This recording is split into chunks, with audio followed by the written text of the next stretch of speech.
nos va a ir marcando son una serie de aspectos que el protocolo debe contener sí o sí, independientemente de que el contenido va a ser adaptado a la institución que lo está creando, pero estos aspectos, digamos, de estructura, de principios, de lenguaje, eso sí tienen que haber en todos los protocolos. Entonces, por ejemplo, para empezar nos dice que debe haber principios rectores, y esto es bien interesante porque dice que los principios rectores lo que buscan es garantizar que se protejan los derechos de todas las personas, ¿no? Entonces aquí podemos ver ya con documentos claros que los protocolos no tienen la función de ser como instrumentos que sancionen y despidan personas. Están hechos para atender un problema que tenemos y que nosotros no podemos negar, que es una violencia y además últimamente exacerbada de todo tipo, ¿no? Entonces, para eso están creados los protocolos y estos principios rectores pues buscan que todos a quienes nos van a aplicar esos protocolos tengamos garantizados nuestros derechos, ¿no? Entonces, por ejemplo, están sugeridos en los lineamientos este tipo de principios, ¿no? Respeto a la dignidad humana, libertad y autonomía, no discriminación, igualdad sustantiva, seguridad jurídica, buena fe, la protección, apoyo y desarrollo integral de la víctima. Y si ustedes revisan en el documento que hasta ahorita se lleva trabajado, se agregaron otros principios rectores y sobre todo si ustedes lo ven con cuidado, sí está atendiendo a una necesidad, como ya lo explicó Paula, de que se cuide mucho en estos protocolos, que si hay un caso de denuncia, se haga un debido proceso y se respete la presunción de inocencia. Por eso se han ido integrando otros principios en nuestro protocolo, o lo que podría ser nuestro protocolo, ¿sí? Bien, entonces, además de estos principios, la redacción debe de contener lo que dice aquí: lenguaje incluyente, lenguaje no sexista, perspectiva de género y adecuación institucional. En cuanto a la estructura debe de tener cierta armonía, ¿no? Entonces, todos los elementos que deben de estar en el protocolo deben de estar armonizados, ¿no? En su ordenamiento.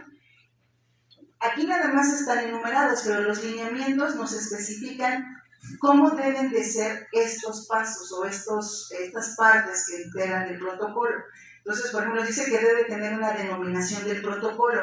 Lo que dice los lineamientos es debe de ser clara y debe de ser precisa, ¿no? Por eso se llama así como se llama, protocolo para prevenir y atender en los de atención, y eso quisiera poner mucho énfasis. Este protocolo debemos de entenderlo como una ruta de atención donde se van a verificar siempre, como ya se señaló, respetando los derechos humanos, respetando la presunción de inocencia, pero pues hay que dar atención también a los casos, hay que dar voz. Entonces, pues yo recuerdo que hace algún tiempo, el año pasado, cuando el instituto ahí pegó todos los carteles precisamente de su supuesto protocolo, pues uno decía, bueno, es que está complicado, ¿no? Porque a la primera denuncia vamos para afuera, sin tener precisamente esta ruta de atención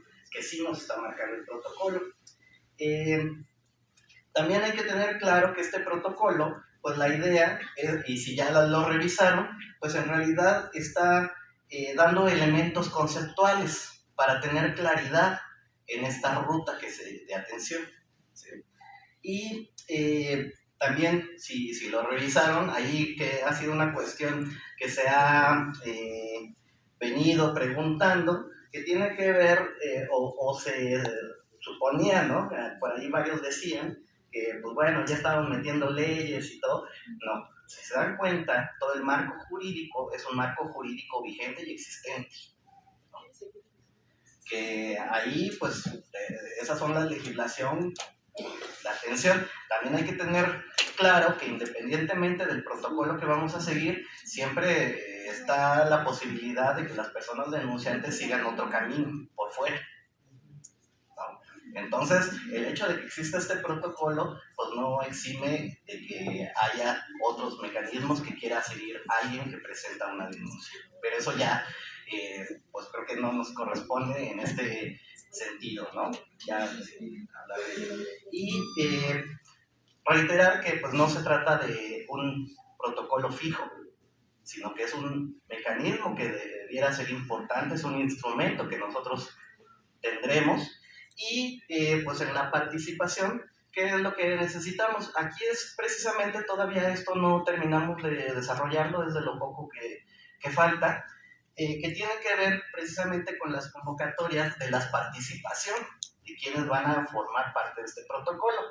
Una primera figura, en un primer paso, es esta persona consejera, que va a ser la encargada de, en una primera instancia, recibir la denuncia, ¿no?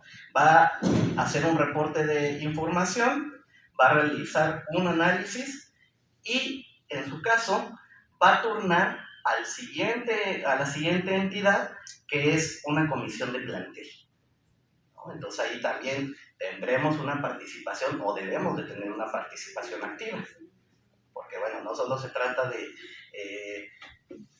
ver qué le falta o qué no le falta, sino también, por supuesto, vamos a tener incidencia, toda la base, ¿no? Y en su caso, esta comisión de plantel va a revisar la información, va a valorar si procede la denuncia. Si no procede la denuncia, entonces se levanta un reporte y se archiva el caso, ¿sí? En caso de que sí aplique alguna medida de atención, entonces esta comisión de plantel lo va a turnar al comité de ética, ¿no? Que ese comité de ética pues ya está formado y tienen que ver directamente ya en el instituto. Pero como pueden ver, en estas dos primeras entidades, pues podemos tener una participación, una incidencia directa sobre la aplicación de este protocolo. Y ahí, bueno, pues ahorita, por lo menos, ¿no?, en el esquema que tenemos pensado, es que al menos estas personas consejeras, pues se va a necesitar por lo menos una para cada turno, ¿no? También tienen que ser de ambos géneros, para que se pueda atender de manera adecuada, ¿no? Y por supuesto que ahí será importante que miembros o estas personas consejeras pues sean gente afiliada, ¿no?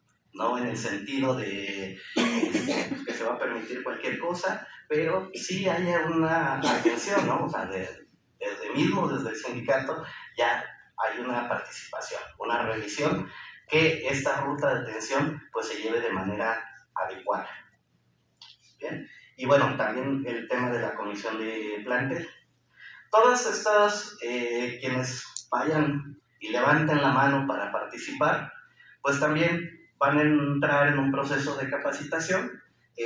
La primera de ellas pues es un curso en línea de prevención y atención del acoso sexual en la administración pública de la Ciudad de México.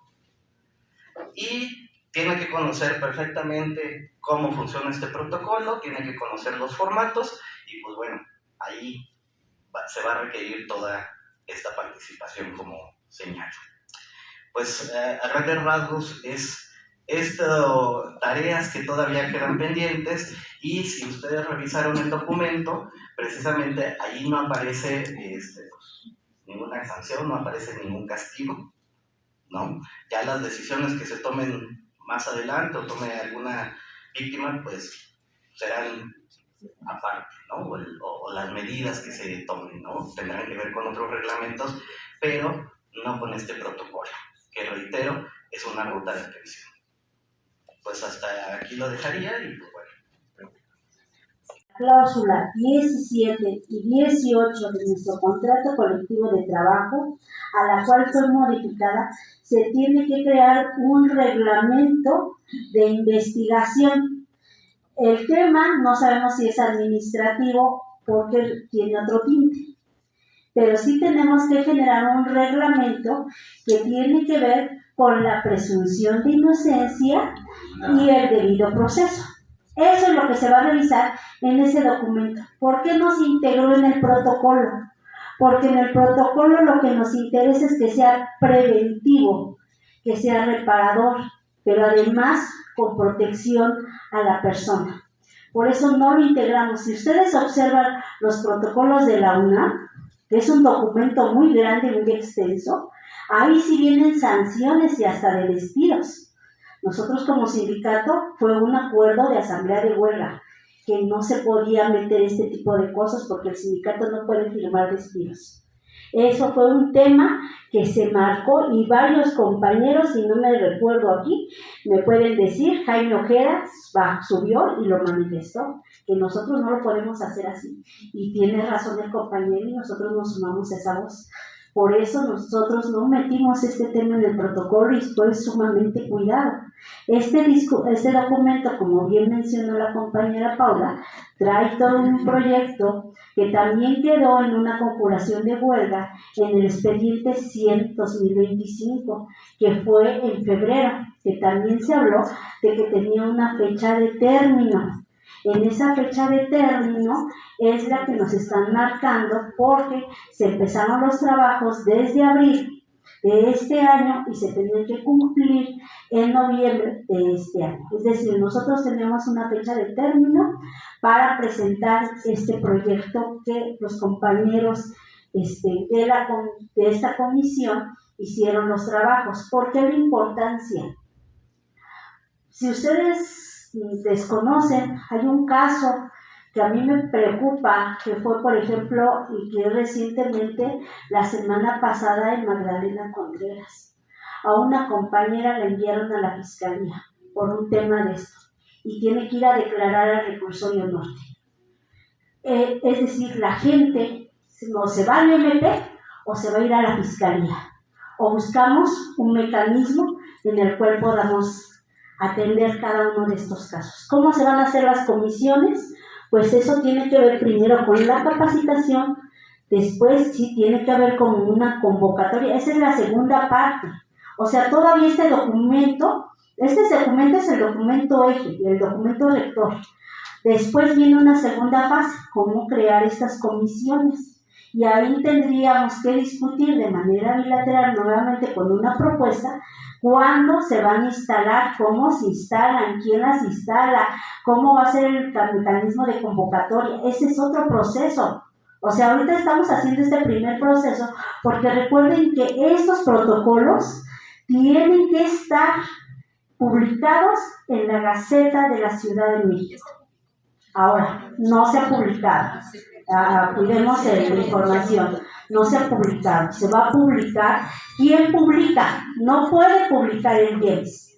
Quien publica es la Secretaría de Educación, quien se lo va a enviar a la jefa de gobierno y ella se lo va a entregar a la Gaceta Oficial y una vez publicado entra ya en operación inmediata. Ahora, la segunda fase, una vez que ya se publicó, ahora sí, la segunda fase es determinar cómo se van a conformar estas comisiones y a partir de cuándo operarían, cómo se va a operar, de qué manera, quiénes conforman, cómo se hacen las capacitaciones y ahí viene otro proceso de tiempos y calendarios, que esa es otra segunda fase. Ahora, ¿por qué la importancia de que el día 25 de este mes tengamos algo claro? Porque recuerden que este día 25 es el Día Internacional de la Violencia contra las Mujeres. Por eso la idea de sacar un pronunciamiento en contra de ellas, porque también es parte de un acto político en el cual ha estado luchando el sindicato. Entonces, esto es evitar que a los compañeros los manden a las fiscalías, al MP o lo que sucedieron en diferentes planteles, o bien tomamos una decisión como sindicato y lo avanzamos. Gracias. Todavía ni siquiera se ha discutido al interior de la misma comisión ni con las autoridades. Todavía tenemos que seguirla revisando. Entonces, no hay nada dicho de que van a ser solo los EGRs, de que vamos a solamente nosotros a decir quiénes van a estar o quiénes no. Todavía eso está en proceso de trabajo. Pero insisto, son muy buenas las observaciones porque nos ayudan a poner atención en esos aspectos. Ahora, con respecto a digamos, el origen histórico de este protocolo, sí se mencionó, compañera Cita, de hecho fue con lo que se inició esta presentación, lo hizo la compañera Paula y lo comentó, ¿no? Ya en el inicio de este evento ya se habló sobre eso. Con respecto a, ¿qué más? A lo del pronunciamiento, como les comenté en la presentación, el pronunciamiento es parte de la difusión, que los lineamientos nos marcan que el protocolo debe tener, ¿no? Tiene que tener difusión, y una forma de difundir es a través del pronunciamiento cero tolerancia. También es importante recordar lo que acaba de decir Minerva. También es un acto político el que nosotros, como sindicato, nos involucremos en la publicación de estos instrumentos, porque además estamos obligados, es decir, el IEMS va a tener que sacar y publicar su protocolo. Eso es una obligación jurídica que tenemos como institución de la administración pública.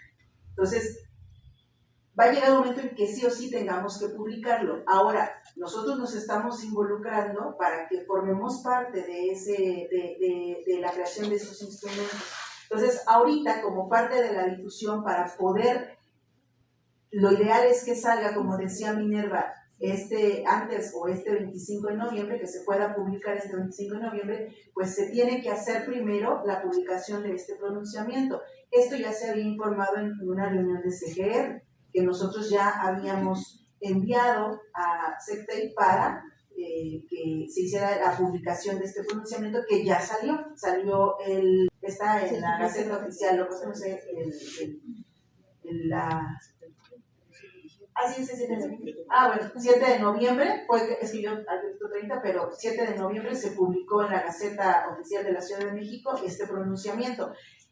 ¿Por qué dice las sanciones? Porque también se explicó en la presentación. Eso es una obligación que nos marcan los lineamientos, tiene que contenerlo. Y eso nos lo dijeron SECTEI.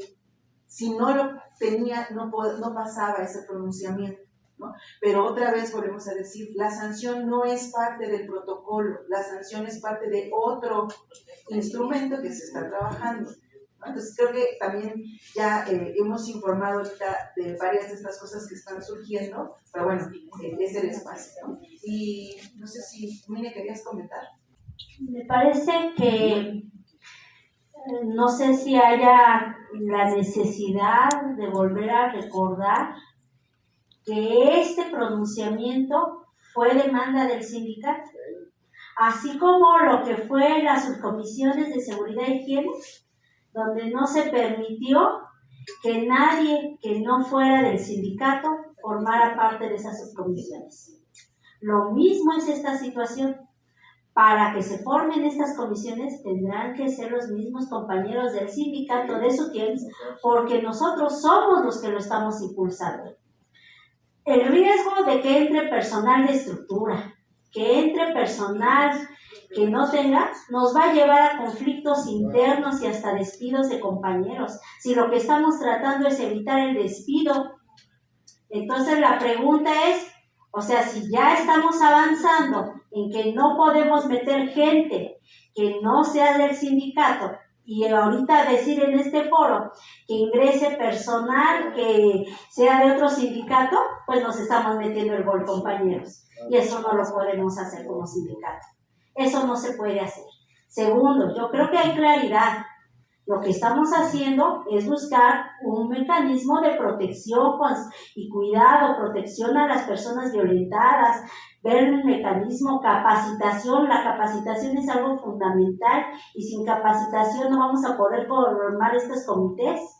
Esa es parte de la educación sindical también. O sea, no hemos dicho que no va a haber capacitación, en ningún momento se ha dicho. Tenemos que sacar un pronunciamiento de cero tolerancia, pues sí, cualquier acto violatorio pues es sancionable, eso es algo general. Lo que no se va a aceptar es que sigan llevando a los compañeros a la fiscalía o al MP, eso es lo que no podemos aceptar, compañeros. Ahora, el documento original que se redactó por parte de varios compañeros fue el sustento de por qué hacer un protocolo. No es que ese documento iba a quedar intacto, y eso se dijo desde el primer momento.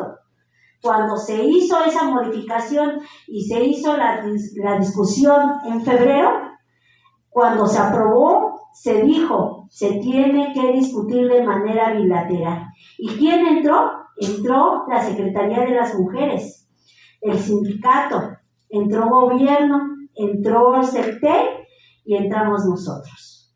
Ese fue el trabajo. Mucho de este protocolo está dirigido por la Secretaría de las Mujeres. Compañeras que tienen ya experiencia en armar protocolos. De hecho, para que uno se pudiera sentar a hablar el tema de cómo se estructura el protocolo, nos pedían que también nosotros por lo menos tomáramos un curso para que supiéramos cuáles son las características y a partir de ahí sentarnos. Por eso no nos sentamos inmediatamente. Primero nos capacitamos, entramos al taller y posteriormente con la comisión que ya estaba saliendo del sindicato, nos sentamos para hacer un trabajo bilateral. Eso es lo que se está trabajando. Es un trabajo, no es bilateral necesariamente, es tripartito, porque en todas las mesas ha estado acompañando la Secretaría de las Mujeres. De hecho, Analía Arroyo traía otro rollo bien loco y se le bajó casi todo su documento de ella, porque en ese documento sí era punitivo. Entonces, nosotros sí tenemos que primero sacar este pronunciamiento de la cero tolerancia contra la violencia y posteriormente viene el tema del protocolo. Esto todavía no se termina, compañeros, por eso la importancia de estos foros. Gracias. Pues sí, este acompañamiento a los estudiantes, y me parece que se refería a la compañera principalmente a sensibilizarlos, ¿no? A capacitarlos. Y también lo comentamos, la idea es, acuérdense, los protocolos son instrumentos, no son los únicos que se piensa dentro de las políticas institucionales para erradicar la violencia. Es uno de los muchos instrumentos que puede haber. Y estos protocolos incluyen de manera principal y prioritaria la prevención. Entonces, busca que se vaya creando en el ámbito laboral una cultura que evite que ejerzamos en algún momento alguna de estas violencias. Entonces, ahí entramos todos los trabajadores y todos los estudiantes, ¿no? Todos necesitamos de esta sensibilización, de esta capacitación, de esta formación para ir haciendo posible el cumplimiento de este ideal, insisto. Entonces, no sé si respondí a la pregunta de la compañera. Bueno, pues por eso están las figuras que intervienen, ¿no? Dentro del protocolo, que también eso es algo que se tiene que atender de acuerdo a los lineamientos. Bueno, ¿quién va a dar esa atención en el caso de que se presente la denuncia? No solamente un estudiante, sino cualquier persona que haya padecido alguna de estas violencias o probablemente haya padecido alguna de estas violencias en el instituto. Entonces, ese acompañamiento lo van a hacer estas figuras. Primero, la figura de primer contacto es la persona consejera y después la comisión de plantel. Y como hemos dicho, estas personas pues deben de cumplir con ciertas características para poder garantizar una atención oportuna, sensible, etc. Nada más para aclarar este tema. Este tema es de violencia sexual en general. Tiene que ver con alumnos, trabajadores, inclusive autoridades. Esto es para todos. Se van a generar otros 2 protocolos. El protocolo de violencia laboral y el protocolo de violencia escolar. Son 2 trabajos que vienen en camino. O sea, esto todavía no terminamos, este es un trabajo grande. Inclusive la forma, los tiempos y los demás, todavía estamos en discusión. O sea, apenas estamos iniciando la primera parte de un primer protocolo, pero nos faltan 2 más. Es decir, se tienen que crear 3 protocolos complementarios a este proceso. Por eso la importancia de ir iniciando para poder continuar con los otros 2 protocolos. Ese es el tema, compañeros. Y esto se está tratando de informar. Entonces yo sí pediría a todos los compañeros que van a hacer uso de la voz que pues no confundan, porque entonces los compañeros que llegaron posteriormente y no escucharon todas las intervenciones se van a ir con estas ideas y posteriormente cuando vayamos a otro espacio donde se tenga que tomar decisiones, pues van a ir con otras ideas confundidas. Entonces yo sí llamaría a la prudencia nada más. Gracias. no están especificadas, pero sí están enunciadas en la ruta de atención mejorada, la que está en amarillo, ya casi al final, lo voy a leer. Dice, en el caso de la recepción que va a ser la persona consejera, dice que la persona afectada, la víctima, acude, bueno, está ahí señalado con el signo de más, a la persona consejera, designado del plantel. La persona afectada presenta su situación, oral o escrita. El consejero brinda contención emocional y orientación sobre el procedimiento, garantizando confidencialidad y respeto. Luego ya se va a hacer todo el registro del caso y ahí es donde dice al final, evalúa riesgos inmediatos y propone medidas de protección urgentes si es necesario. Aquí también importante, porque también creo que me salté esa pregunta, en los protocolos también se enuncian cuáles son las instituciones con las que se va a tener vinculación para poder, por ejemplo, dar la atención psicológica, médica, porque no todo tiene que salir necesariamente del IEMSS, también podemos crear esos vínculos, ¿no? También en la parte de la comisión de plantel, dice en la parte de análisis y determinación del comité de ética, en la segunda parte dice, define medidas cautelares, posibles canalizaciones externas o apertura de investigación formal. Entonces, ya está enunciado, falta justamente especificarlo, ¿no? Y vuelvo a insistir, es importante que revisen el documento de los lineamientos para la creación de estos protocolos, porque ahí nos dice claramente, los protocolos son instrumentos, vuelvo a repetir, no de sanción.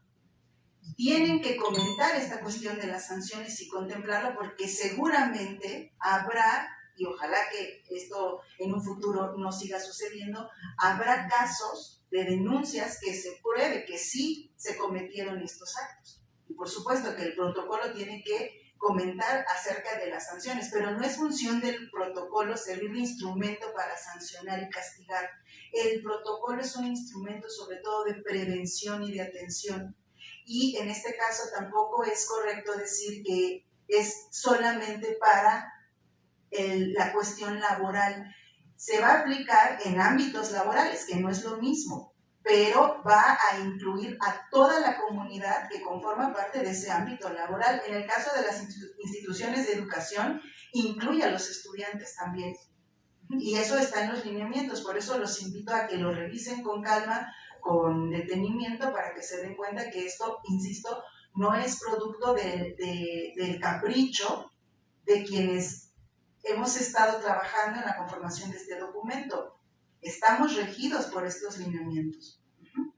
No sé si se me escapa alguna otra pregunta. Para responder a tu pregunta, la encuesta. Vamos a hacer la encuesta para que todo esto que nos están señalando, que es muy importante, me parece que es un buen ejercicio, porque finalmente puede que ya estando enfrascados en el trabajo se nos van, ¿no? Como estos puntos, qué bueno que nos ayudan a revisarlo. Con respecto al formato, ahí mismo en esa parte donde se debe de narrar los hechos, dice claramente que si se necesita hojas extras, que se agreguen. Entonces sí se contempla que haya la libertad para que puedan exponer todo lo que quieran sobre el caso, ¿no?